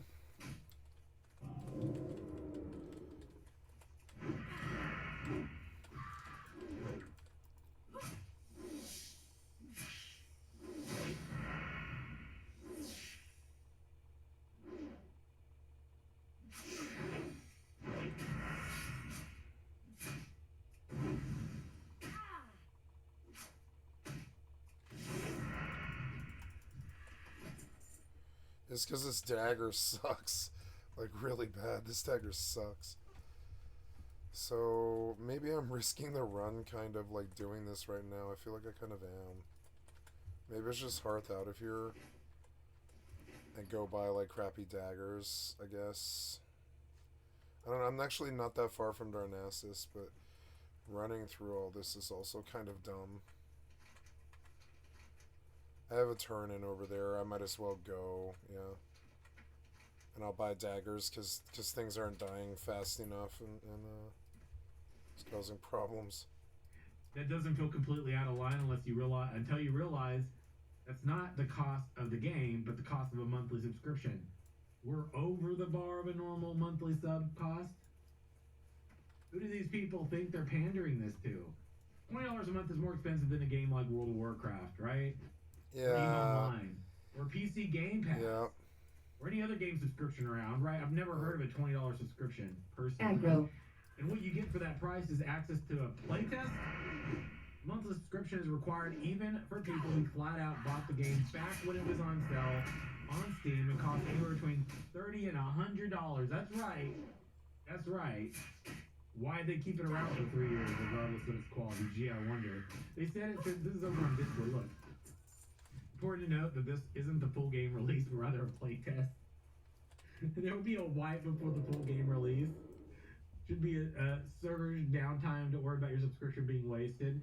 You're basically doing it just to support them, right? I love the quotes that we're gonna read here, right? So they said here, with your subscription, you'll receive monthly bonuses and items that won't disrupt the game's balance. Mean streets. People seem to be speculating about what's gone on with this game, and I've done my, investigation, if that's what we're going to call it. I call it wasting my time, essentially just digging into things that nobody really needs to dig into and nobody really cares about. I care about it. At least allows me to dispel some things and give you what's actually really happened, as opposed to just speculating about random things and then perpetuating it as fact. Maybe a useful service for people in the MMO genre, because people don't typically do this type of work. But you might remember Life is Feudal, originally an MMO, not a really popular one, sandbox, open world, spend 75 hours digging for dirt, amazing gameplay loop, build up a city, then people show up and destroy your city, wasting all your time. Fantastic, love it as a 30-plus-year-old man. Love wasting all that time. But basically what happened was Life is Feudal was made by Bitbox, a studio from Russia. They worked with Exola. Exola did bad things to them, basically wanted to take over the game. There was a back and forth, it ended up going to court. The game got closed down, and then it's been being fought in court for quite a while now. What people have speculated is that the new company that are running this game have bought the game. I can tell you with 100% verifiable fact that is untrue. What actually happened was the CEO of Exola, which again allegedly I just recently had a bad some people, he's not a very nice person. I recently just had a run in with them because I bought Embers Adrift, and Embers Adrift actually seemed like a really fucking good game, actually, kind of, sort of. But it also wouldn't, it was like the client was so not optimized that it like that I literally returned it, and I told them, I was like, I like this game, but I bought this game so I could play it in the background, and it can't even handle playing in the background at all. And I got a refund for that guy. And then we come to find out a couple months later, it was good that I dodged that bullet, because they changed the news about Embers Adrift. They did something to it to Embers Adrift, which is also this same company that does Life is Feudal, which I didn't know. Has been doing some not very nice things behind the scenes. I can't go into much more detail on that. Really was obsessed with Life is Feudal and wanted the game. He wanted it for two reasons. The one, because he wanted to use it as an experiment, which might have something to do with NFTs and cryptocurrency, which we'll get to in a little while. And two, because Yeah, like so if Life is Feudal goes crypto NFT though, and you can sell resources on the MMO, I'd be okay with playing it. And that's the weird thing. If I could make money, if I can play the game for free, I would pay the $20 monthly thing if I could sell soil and stone and stuff that I just bent down and cycled all day.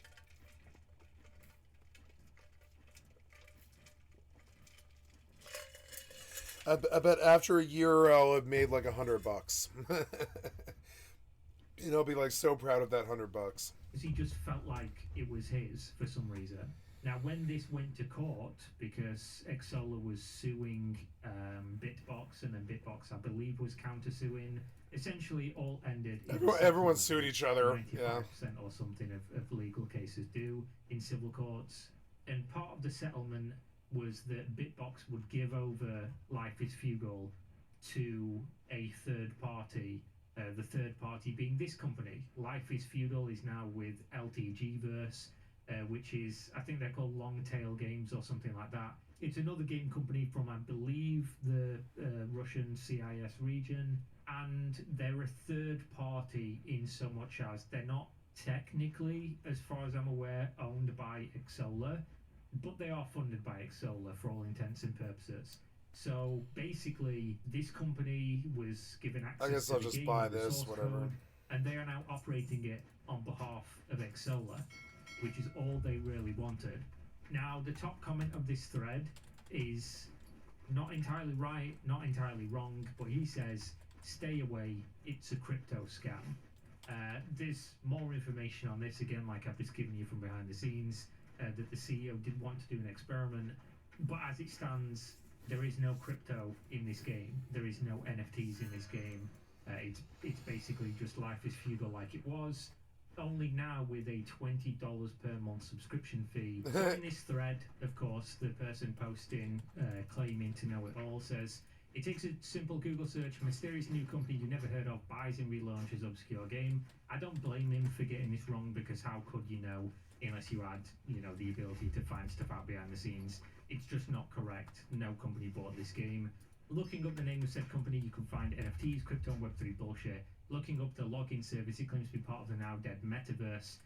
This is about as obvious crypto scam as you can get.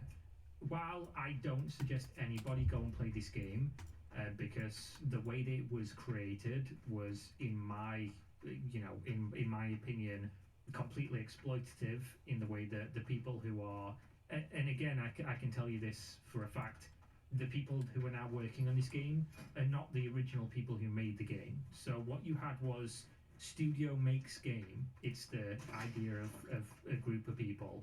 They make it, they spend years and years making it. It's partially in some way crowdfunded, because they made Life is Feudal your own first, which was kind of like Rust, a server-based experience of the same game.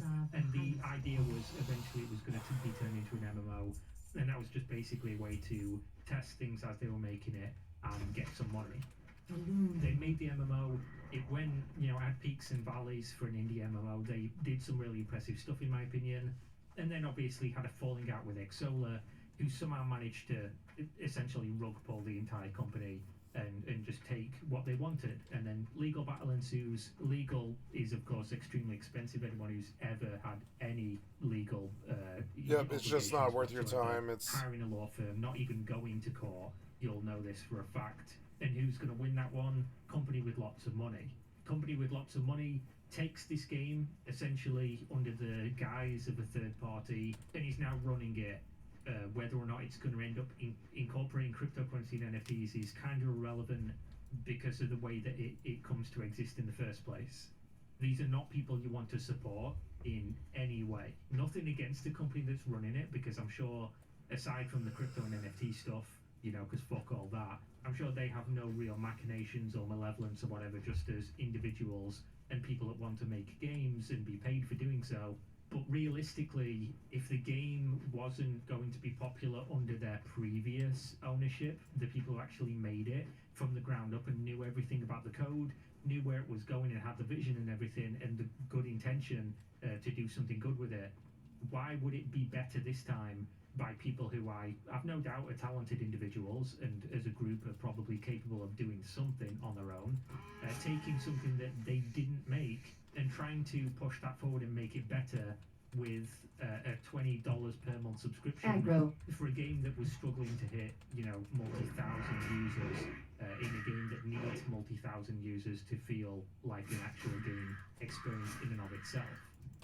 And of course, being completely bankrolled by somebody who doesn't care about the community, doesn't care about the game. He just cares about making money from it and maybe transitioning it into this experiment of NFTs and cryptocurrency later, because that was part of what the falling out was apparently around.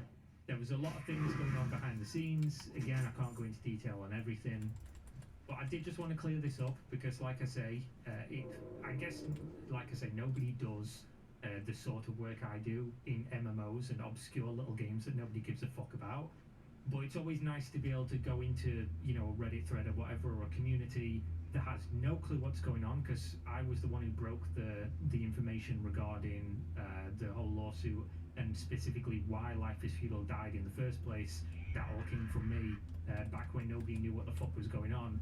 So it's nice to be able to come in and say, you know, you don't need to speculate anymore, guys. This is actually what happened, and this is exactly why I would recommend nobody bothers to, you know, put time into this game.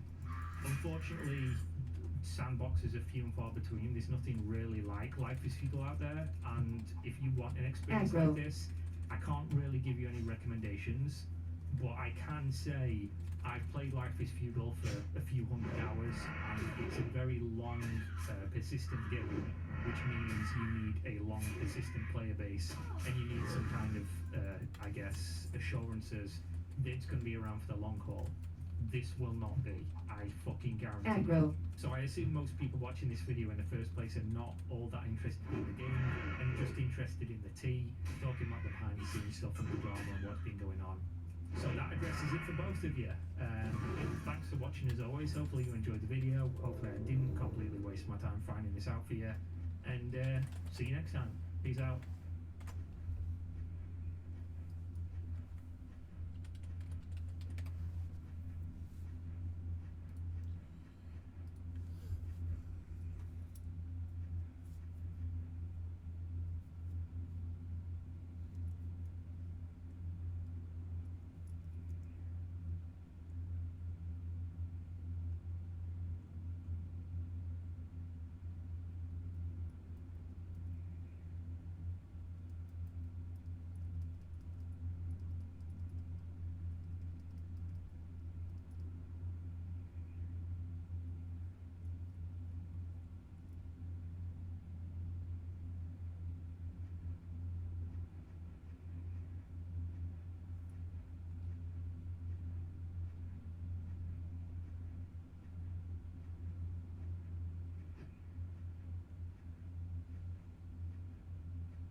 It's always sad when a game comes to an end. Thank you, Resonant, for the excellent concept from a stream. I'd like to sub to your channel. That has been worked on for years and years. And for quite some time, Life is Feudal was a massive game in the medieval market. Almost a standalone persistent world mod for Mount and Blade if you played that sort of thing, but with so much more depth and character. It was so popular and so beloved for different reasons, but with a mix of a lack of player base, poor management and agreement issues, Life is Feudal MMO has finally come to an end. The game is being shut down for good. But before we delve into why the game shut down, let me give some context and backstory to Life is Feudal and the franchise in general. In November of 2015, Bitbox Limited released a game called Life is Feudal Your Own, a hardcore realistic medieval multiplayer sandbox RPG. Aggro. How many tags do you need? The game displayed similarities to other multiplayer RPGs before it, but there was nothing quite the same, especially not in the medieval genre, a community that grew massively since the release of the initial Life is Feudal Your Own game. I remember when it came out, I played it so much. I even made a few videos on it if you want to go and check them out, but be warned, they are pretty terrible. It offered great terraforming, alchemy, smithing, hunting, full seasons and weather systems, pretty much Aggro. anything that you can expect from an RPG of this style. And it did have medieval combat with full formations, but I think it's safe to say it was never really as good as people wanted. But despite all its qualities, Life is Feudal Your Own wasn't perfect, and it had many faults. For starters, it was a laggy mess, especially on specific servers at the time. The UI as well was terrible. The engine ran badly, meaning most people, unless they had a really good computer, couldn't play it at really an acceptable frame rate. But people kind of put up with it, since, as I mentioned, there was nothing really the same, and there was still enough content for people to sink hundreds of hours into it. Aggro. And trust me, they did. Moving forward to 2016 and 17, we heard Life is Feudal Your Own wasn't the end. It was more of just a test, an experiment for the devs to see how their concept would work on a smaller scale. But then we got an announcement that Life is Feudal will be re-releasing bigger than we have ever seen it before, in the form of an MMO. The hype only grew, and after seeing the map that was shown, the sheer scale compared to the previous installment was next level. People that bought Life is Feudal Your Own would even get a free copy, so Aggro. everyone jumped on board that hype train. It was going to be amazing. And then it released. For transparency, I think it's probably better if I go off the script for the next section of this video and talk about what I really think about Life is Feudal MMO. First of all, I never really hated the game. I just think it was a very specific game for a very niche type of person. And unfortunately for an MMO, that doesn't work. It's called massively multiplayer for a reason. You need to be able to get the most amount of players working in tandem in order to create your game. It's not created Aggro. by the mechanics or the map or the developers, it's created by the players. They tell their own stories. You could team up, make clans, you could settle and set up villages. You could also get castles and build battlements and build up your own armies. Then you could have serfs that would be farming in the fields or baking it into bread in order to sustain those armies. Also blacksmiths who get iron from miners who have already been digging away in order to make weapons and armor, once again, to sustain those armies. Everyone had to be working together and everybody had to be doing their job in order to really make the game work, and unfortunately, the MMO didn't have that. You see, Life is Feudal Your Own, whilst it was a big game, it wasn't the size it needed to be. Yes, it had a few thousand players, but the size of the MMO, the map scale, and the scale of the game in general would need to be tens of thousands of players to make it work, and it never had that. You could be walking for literal hours on end and not see a single person. You could start chopping down trees and then you could start building your base. And remember, this is an MMO, so the grind comes with it. But this sort of grind is next level. Trees would take weeks, if not months, to grow. Same with crops. Mining was an extremely slow process, and we discovered that in Life is Feudal Your Own when I played it, but it was even more so in the MMO.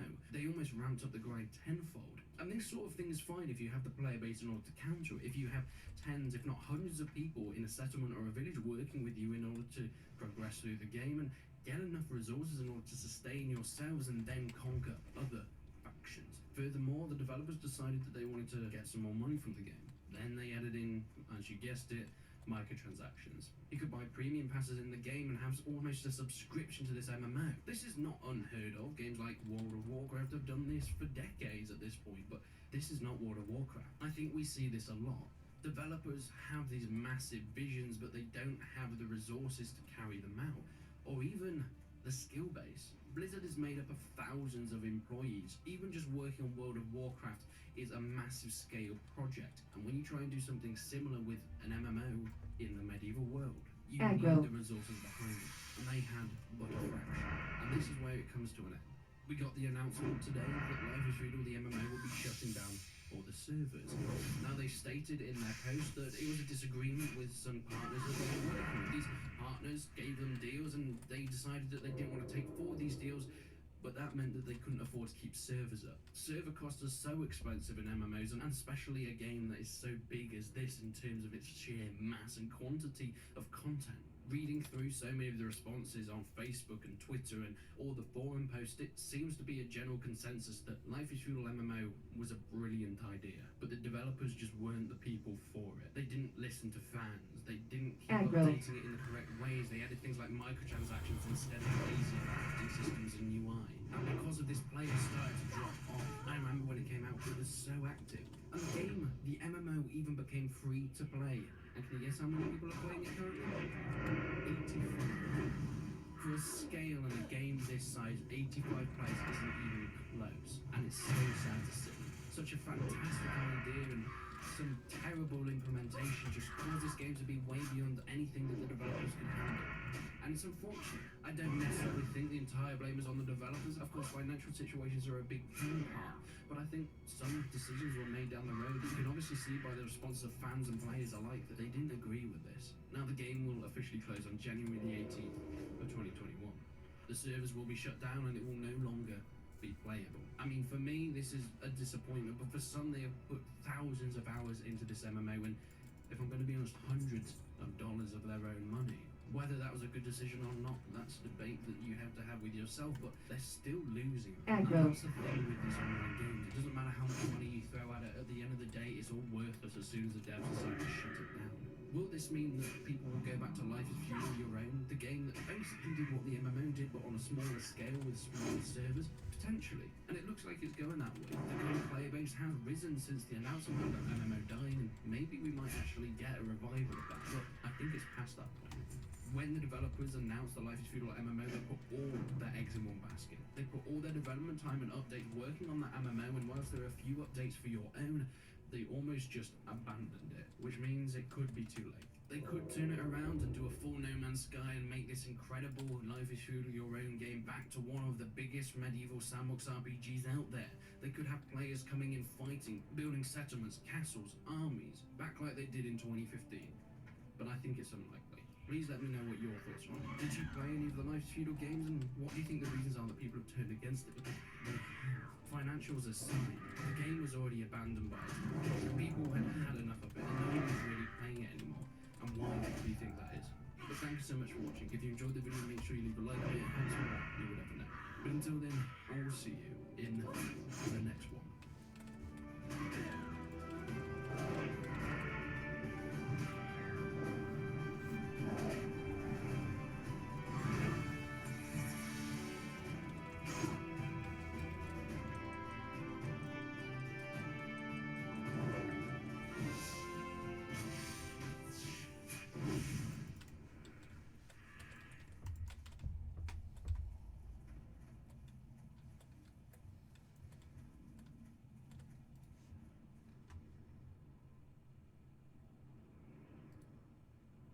The MMO genre is one of the most lucrative in the gaming industry. From World of Warcraft to Final Fantasy XIV, these are some of the most successful games in history. Yet because of this gold mine for a successful title, it is also a graveyard for a plethora of failed, defunct, or dead games that just never quite made it. You see, the biggest rewards in life are often closely followed by the worst disasters, and the line between the two is oh so fine.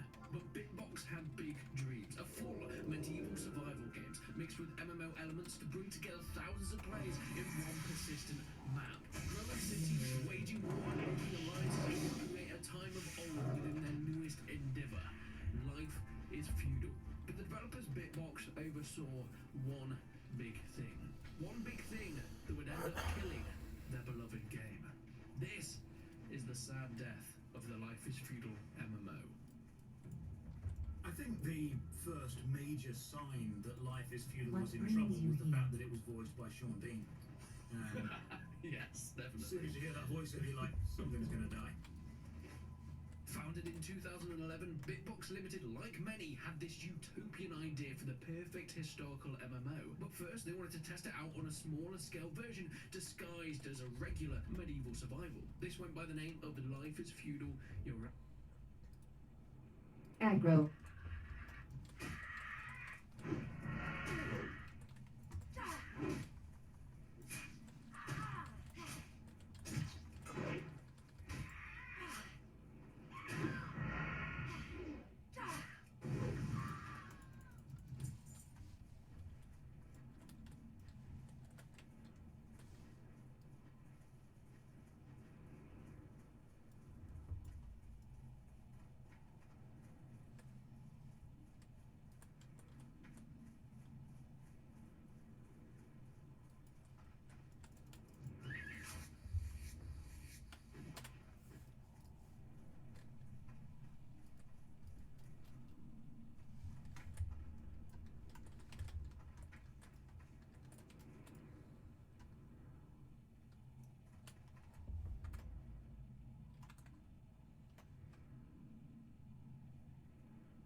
vanished, has been cloned, used as inspiration, and modded to high heaven, but it has practically never been dethroned as the best indie city building, resource management, and survival.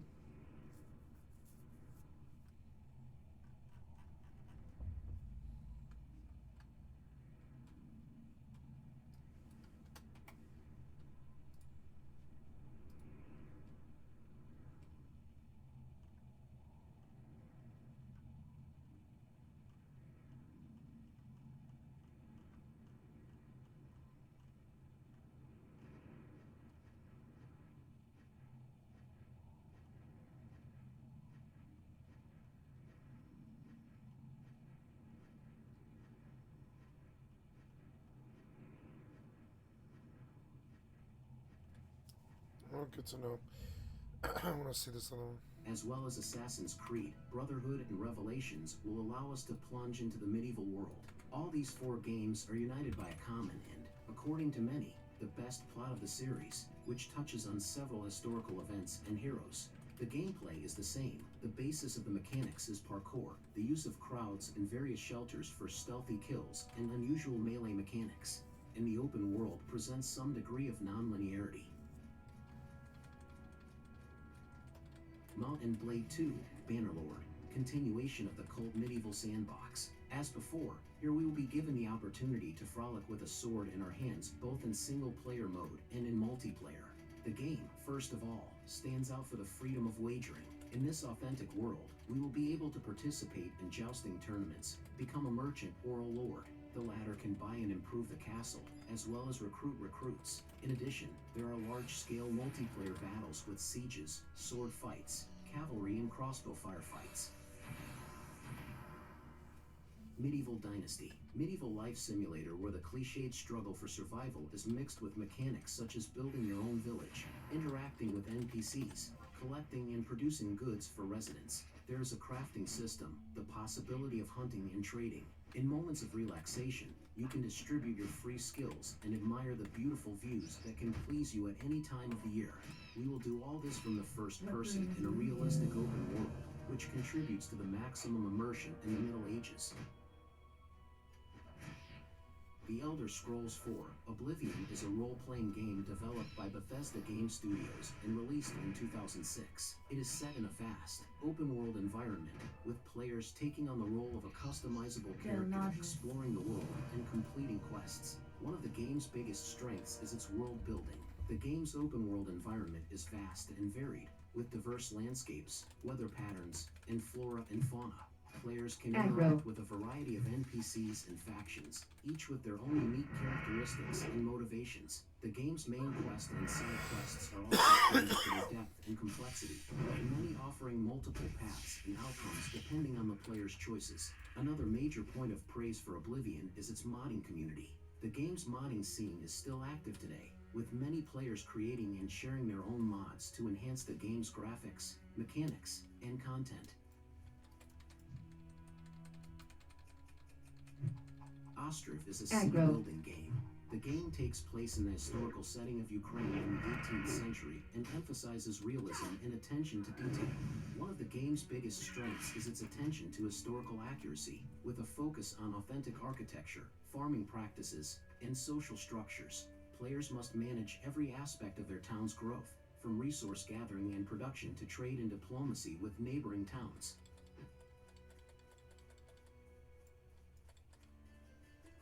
Stone's Heart. Here we will act as a mercenary. We will go on a journey through the devastated kingdom and we will fulfill contracts in order to earn money for existence. The gameplay is quite hardcore. The character can die from bleeding wounds, and game situations affect the psyche. The variety is also off the charts, an abundance of upgrade options, over 200 items of equipment, and turn-based tactical battles where you need to think several moves ahead. Patron. Settlement simulator in a medieval setting, where the main task is the distribution of human resources. It is necessary to be very thoughtful in the process of building buildings and distributing people according to industries, otherwise people may freeze or starve and die, and this cannot be allowed. Each person is very important and necessary, especially at the beginning of development.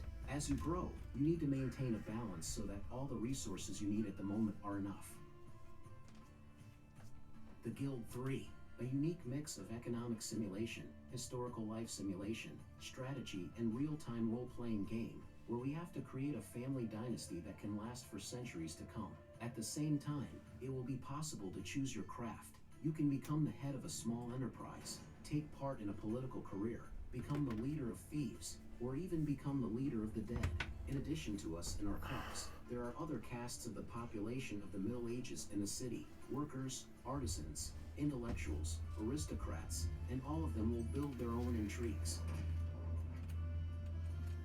Rustler, a kind of GTA in a medieval setting, an isometric open-world action game in which we can create chaos and have fun hiding from mounted police, annoying peasants, stealing horses, doing crazy quests, hanging out with bards, and much more. The game is extremely frivolous and absurd. I don't know Two that Worlds existed. 2, another game with fantasy elements and an open medieval world and RPG elements. Here you can become a magician, alchemist, knight, or spy. Equip your hero with the best equipment, find allies, and go on a long journey. The plot is not intricate. The world is engulfed in darkness, and its servants want to release the ancient evil, which you must prevent, and at the same time free the protagonist's sister from captivity.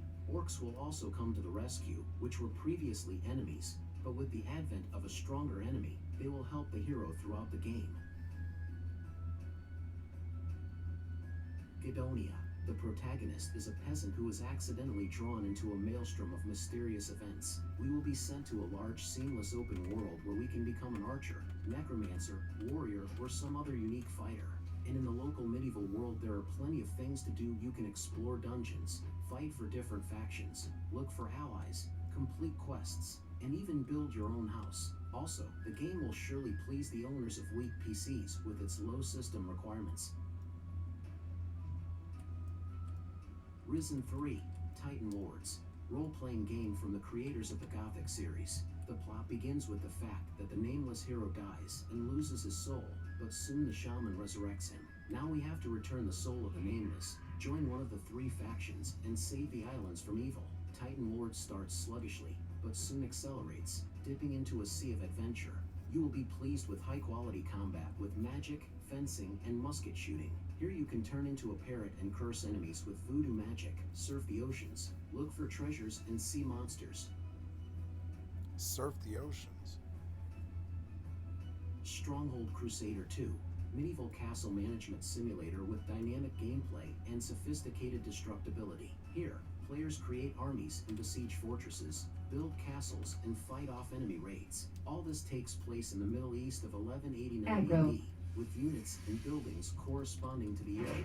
The cooperative mode will also please, in which players can jointly manage the castle, troops, and resources. Thronebreaker, The Witcher Tales, isometric role-playing game from the authors of The Third Witcher, which will offer a new story from this amazing universe. This time we will take on the role of the ruler of Lyria and Arivia, who enters the warpath for revenge. The combat mechanics are based on the rules of Gwent, and travel through the virtual world is carried out in the same way as in any other RPG. Fans of The Witcher should go through the game at least for the sake of the plot and the well-developed world, and everyone else will surely enjoy the atmosphere, unusual combat, and excellent music. Giants Uprising, medieval hack and slash with giants in the title role, who destroy all life in their path. Even at the first glance at the game, it is clear that the developers were inspired by the popular anime Attack on Titan, where large monsters devoured people and attacked their cities. However, the idea of this game is radically different. Here the giants were enslaved with the help of magic and forced to work for humanity. Not all giants agreed with this state of affairs, and now we, managing one of them, must put people in their place. Wow. Banished, another settlement simulator where its inhabitants are the main resource. They are born, they grow, they do work, they have offspring, and sooner or later they die. And maintaining happiness, health, and provisions is a necessary condition for the growth of the city. There is no universal strategy for an easy start. The amount of resources on the maps is different and limited every time. Just building new houses is not enough. There must be enough people in the town to live in them. It is also worth noting that there are about 24 different medieval crafts in the game. Oh, I'm back up about 4 levels where I was before I died. Jesus Christ. Getting better at blitzing that zone. Getting better faster at it. Role-playing game in which we will play the role of a mercenary leader. We have to gather a bunch of thugs under our wing, go on a journey through an open medieval fantasy world, and conclude contracts for the sake of wringing gold coins. We will have to decide for ourselves what the next step will be taken by the mercenaries, what equipment they will have, and how their adventures will end. The game does not lead by the hand and offers to build your own career in a procedurally generated campaign, and it is also cruel, because teammates will often die permanently in difficult battles. Ghost of a Tale, a fabulous adventure game about a medieval mouse kingdom in which intelligent-tailed rodents rule the rest of the creatures. Among them there are both villains and good guys. The story is dedicated to a brave minstrel mouse who went on an adventure in search of his beloved. The gameplay combines elements of adventure, RPG, and open-world action. This is a great fairy tale with nice graphics, painstakingly designed locations, excellent humor, and a dramatic plot. The combat system is intuitive and fun, and the stealth mechanics are well implemented. Aww. Savage Lands. We can say that this is a kind of hybrid of Skyrim, Rasta, and even Forest. Those who love survival games in a gloomy medieval atmosphere should definitely pay attention. Our opponents here will be giant ents, skeletons, dragons, and other fantasy creatures. Like any survival simulator, the game offers a wide range of crafting and building options. You will have to start with a wretched hut, raw meat, and an axe, and finish with the construction of your own castle and an entire village, as well as a bunch of rare loot. Now, what was this again? Kingdoms. This first-person RPG will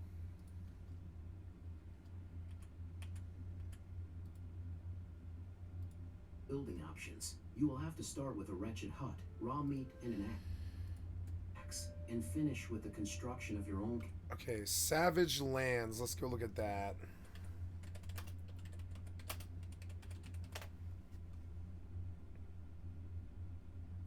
Eight years ago.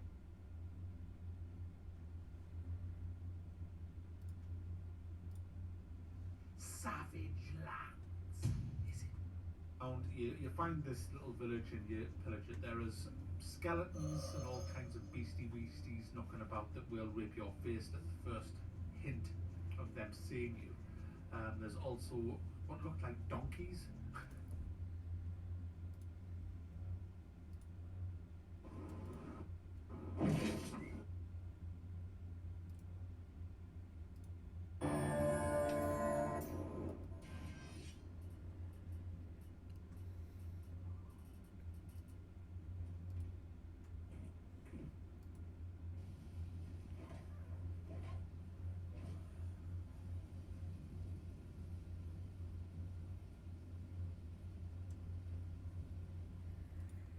Okay, but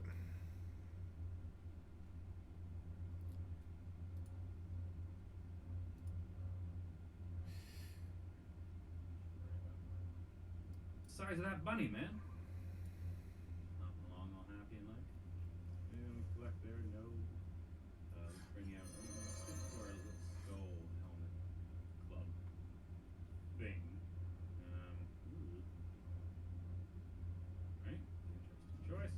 So lots of cotton. Is this cotton? Process in the fight cotton.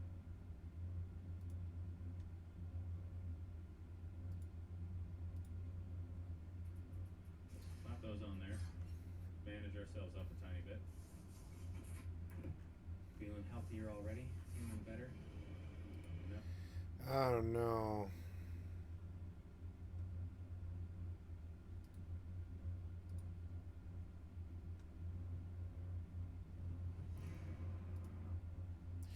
Thank you, Mar Easy, for the excellent content from my stream. I'd like to sub to your channel. Where is it?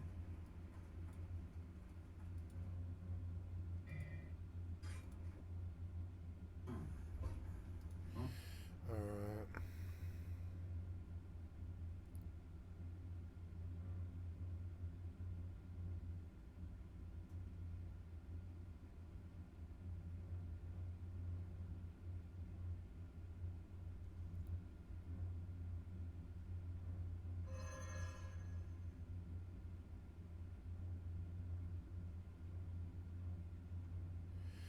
Yeah, I don't know. Castle and an entire village, as well as a bunch of rare loot. Kingdoms. This first-person RPG will offer you to write your story in a medieval world, which is randomly generated here every time you start. There is complete freedom of action. Go where your eyes look and become whoever you want. Engage in trade, open your own taverns, create an entire kingdom, or fight bandits in caves. No one limits your actions. The game boasts advanced artificial intelligence. Each NPC here is unique, pursues its own goals, and has its own skills. At the same time, they react differently to the actions of the player. How many charms are you gonna resist? It's been like fucking 7 now or something. War I'm Tales paralyzed. is set in a medieval fantasy world and emphasizes tactical combat. Jesus Christ, just management, kill and him. exploration. Fuck One of the this. game's Like, biggest this is strengths is its ridiculous. blend of role-playing and strategy elements. Players must God manage damn a it. team The of spell characters, is each a with their 1 own second unique cast. skills Let's and go. Your skill has abilities. increased. God damn it. Explore the Stop game's open interrupting world, it. Complete quests, Fucking and engage so in tactical annoying. combat. The game's combat system is turn-based and So emphasizes annoying. positioning, terrain, and environmental hazards, making each battle a strategic puzzle to solve. Your skill has increased. Mortal Online 2 is a massively multiplayer online role-playing game. It is a sequel to the original Mortal Online game and features an open-world sandbox gameplay experience. The gameplay is a mix of action, exploration, and crafting. The game's open-world sandbox style allows players to explore and discover at their own Fuck. Your pace, skill has while increased. The game's skill-based character system allows for a unique and personalized experience. The game's crafting system is also deep and rewarding, allowing to create their own equipment and items. The game's player-driven economy also promotes social interaction, as players trade and barter for goods There. and services. Finally. Jesus. So annoying. Going Medieval is a survival strategy team. War Tales. It is set in a medieval fantasy world and emphasizes tactical combat, resource management, and exploration. One of the game's biggest strengths is its blend of role-playing and strategy elements. Players must manage a team of characters, each with their own unique skills and abilities. This was good, but it was a little generic.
Why did that sound like something really nasty? It wasn't. It was ice. Yeah, it was. It was ice spikes from something.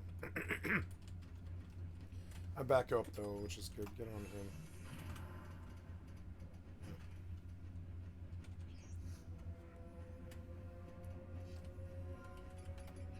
My buff war. It's so weird.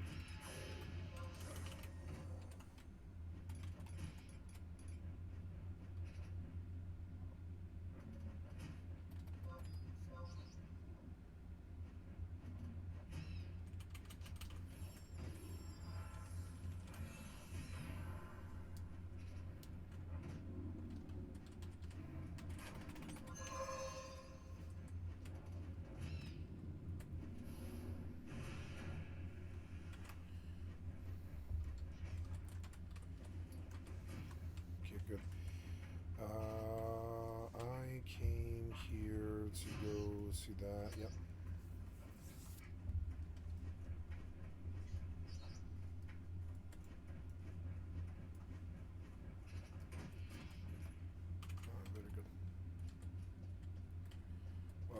Yep, it was a ghoul, and he's nasty.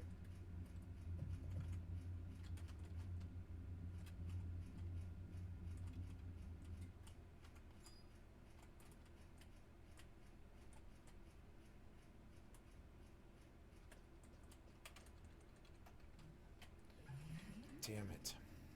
Resist like every charm, man. It's way too much on this server.